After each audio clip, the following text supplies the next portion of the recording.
ser de cara tú tendrás una desgracia entera. No te servirá el burladero, el toro cumplirá su obligación y se acabará la fiesta. Alégrame el día, torero, alégrame el día.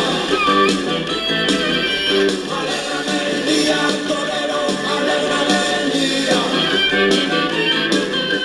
Alégrame el día, por Dios, y la Virgen María. Porque vosotros no vos enterarse. Noticiario patriótico, Nodo, Tauromaquia.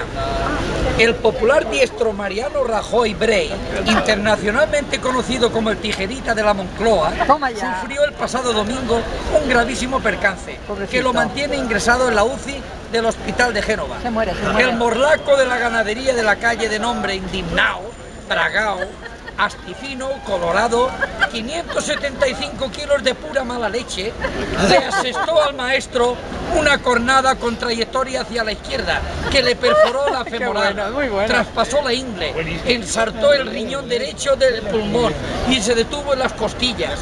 La acogida brutal, una acogida brutal.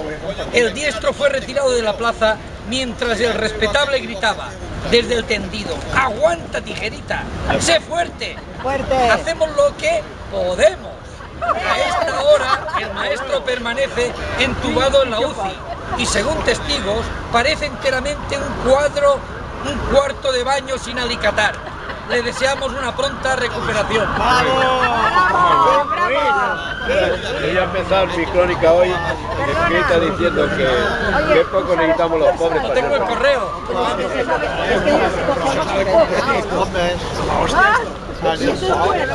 Sí, Cuanto antes, porque esto es... tengamos mucho, fíjate, si nosotros lo somos. Mira, voy a ver si... Ya,